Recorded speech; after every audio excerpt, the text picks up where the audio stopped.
This morning, our BBC radio partners broadcast former President Barack Obama's first interview since leaving office. He was questioned by Britain's Prince Harry. They sat down in Toronto in September. Barry Peterson is outside the Prince's home in London, Kensington Palace, with the royal interview. Barry, good morning. The president and the prince bonded over the Prince's charity to help wounded soldiers.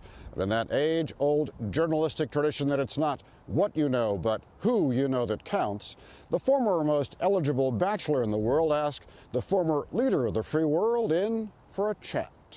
Do I have to speak faster? It was a mixture of personal life and public policy. There was a reference to social media, something the current tweet-loving president often uses. One of the dangers of the internet is that people can have entirely different realities. They can be just cocooned in information that reinforces their current biases. And what does an ex-president do these days?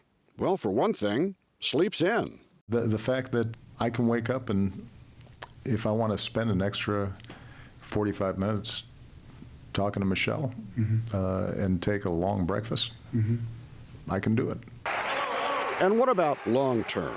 He's working to correct climate change, something his successor calls a hoax. I can focus over the next 20 years in making sure that we don't have more hurricanes and natural disasters that are accelerated as a consequence of climate change. At the end, Harry fired off quick questions, including a reference to the TV show Suits that featured his fiancée.